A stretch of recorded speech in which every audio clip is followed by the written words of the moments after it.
Everyone, Elon, come on up.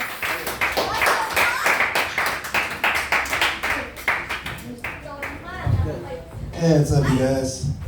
Yeah, earlier in the year, scientists reported that for the first time ever, they documented two male humpback whales having sex with each other. It's crazy, right? Hollywood's already going to make a movie about it. Yeah, they're going to call it Humpback Mountain. Yeah. Yeah, bring it. Hey, languages are changing, right? It's kind of weird. Like if a guy came up to me right now and told me he was going to blow my brains out, I wouldn't be sure to run away or pull my pants down. Yeah, I was watching a show about General George Armstrong Custer, right? And his famous last stand at the Battle of the Little Bighorn. I was like, Little Bighorn? That's got to be euphemism for penis, no? Little Bighorn? It's like, here's my bighorn, and here's my little bighorn. Yeah, doctors are so full of shit nowadays, right? Yeah, they always were. You know, back in the 20s, nobody really trusted hamburgers. And so when White Castle came out, he hired a bunch of the doctors to sit around his restaurant and shit to eat hamburgers. And people were like, oh, I guess hamburgers are healthy, right?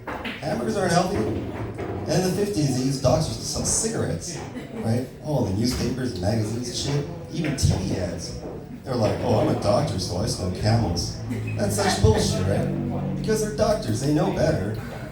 And then the newest fucking medical scam going around nowadays, this whole prostate rectal exam thing.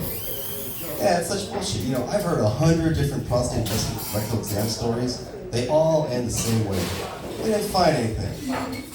You know, if it's so important, why don't you show me how to find it, and then I'll stick my own finger in my own ass, huh? How about that? But oh no, you can't have that, can you? Well, you need a medical degree to find a bubble up your butt? I'm telling you, my intestines aren't the only thing full of shit around here. You know, the NFL has one Asian player, and he's a kicker. Could you not find a more racist position for this guy? What, you gonna go out in a karate uniform? Yeah, OG died a couple weeks back. That was pretty crazy, right? It was even crazier the way he crashed the internet. Yeah, the second he died, basically half of America got online and was like, who the fuck is O.J. Simpson? Yeah, I was watching this documentary the other day, or it's a show about Bigfoot, one of the Bigfoot hunter shows. I was so struck at how dedicated these Bigfoot hunters were. You know, they're so devoted to something that might not even be real. Like comedians in their careers. See, I usually have a thing for this. Okay, April 4th is now a new holiday. It's now National Burrito Day. Kind of crazy, right? And the very next day, April 5th, is now National Toilet Clogging Day. Hey, did you hear about that bridge, or the boat that crashed in that bridge over in Baltimore a couple weeks back?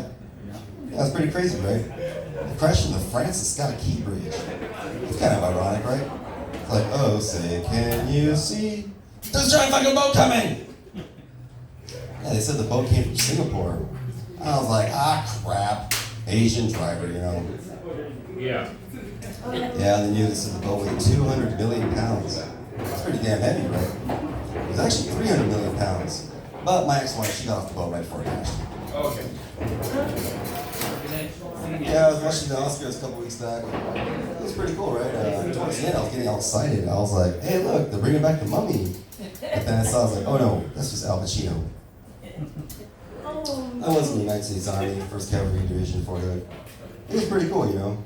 It was weird being the only Asian person, though. And every day, people were just looking at me like, are we supposed to shoot this guy? It's pretty cool being in the Army. You get some good benefits. I'd say the best benefit, though, is the ability to give old men hard-ons. Yeah, old men, they love hearing Army stories. You know, I guess because it makes them feel younger, gives them hope for the future or something. But if I meet an old man in a park and I start telling Army stories, I'm telling you, he'll come all over me. Yeah, I was talking to this guy the other day. He told me he was Persian. I was like, you're Persian? From Persia? He was like, yeah, where are you from? I was like, the Han Dynasty, I guess? Yeah, you know, an Asian person, right? We love Jewish people, right? We're like, Sensei, please teach us. But Jewish people aren't too big fans of Asian people, you know? And I think I know why. It's because of our eyes. It's because if you look, it's not that my eyes are slanted or small. It's that Asian people, we have an extra layer of skin over our eyelids. It's basically a foreskin, right? And you know how Jewish people feel like foreskins.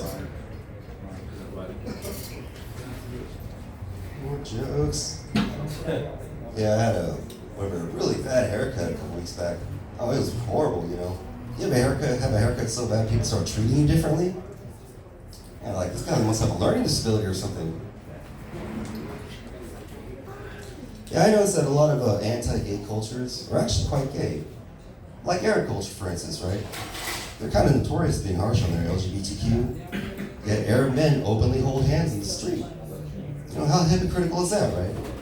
They're like, don't act gay! La la la la la la la. And Russians too, right? They're world famous for being violent towards their LGBTQ. I was watching the Olympics once, and this Russian gymnast, after he did his jump thing, instead of high-fiving his teammate, he kissed him on the mouth. And it wasn't just a peck either. They were like really going at it. We don't tolerate the homosexual in Russia. Come, Vladimir. Yeah, it's strange. It seems like men in other cultures seem to enjoy a level of intimacy with each other, which is kind of black out here. And I have seen it a little bit, you know, because I was in the army. You know, the army is very anti-gay. Because it's so gay. You're constantly surrounded by other dudes, and you're like mostly naked, or you're sometimes totally naked. You know, like the shower is a perfect example, right? There used to be this one guy, he'd be in the shower every time with a rock-hard boner. You know, at the time, the policy towards gay people in the army was don't ask, don't tell. Nobody had to ask this guy if he was gay or not. He was all knocking over shampoo bottles and shit. And it's shocking, you know, you walk in the shower and you're like, what the fuck? At ease, soldier. You know, in the army, you're supposed to be hardcore. Not that hard. Not that core. Alright, let me tell you guys a joke. There was this special forces, right? Recruiting. And they start out with like 100 people, right? And after a couple days, they whittle it down to about 3 last people, right? So they're like, look, this is the final test. In this next room is your wife sitting on a table. And on the table is a gun. Pick up that gun, shoot her in the head, and you're in, right? The first guy, he's been married for only a couple months. And so he's in there for less than a minute. And then he comes back out and hands you guys like, I'm sorry, I can't do this. All right, the second guy, he's been married for about 5 years. And so he's in there for about 5 minutes. And he comes back out and says, no, I'm sorry, I can't do this. Third guy's in there, he goes in there, he's been married for about 15 years. And he's in there, and right away they hear the scuffling noise. And he comes back out, he's all disheveled and shit. They're like, what happened? He's like, man, some asshole took the bullets out of this fucking gun. I'd have choked that bitch to death. Alright. Man, you guys suck. This is the worst. Fuck. These are not funny. Fuck all you guys. These are some good fucking jokes. You don't even fucking know, man. Alright, I'll give this to you. Fuck all you. Alright. Yeah. One of my Jewish friends, her name is Jenna. Jenna, the Jewish princess. This is what you get for not laughing. Anyway, she's a staunch supporter of Israel, the IDF, and all that stuff. And I get the point that Jenna makes when she's talking about all this stuff. But when I hear what the Palestinians are saying, I become torn, right? As to which side I should be on. Should I take the side of the Palestinians? Or should I choose genocide? Alright, man, here, fuck all you. Later. Iwan North Korea's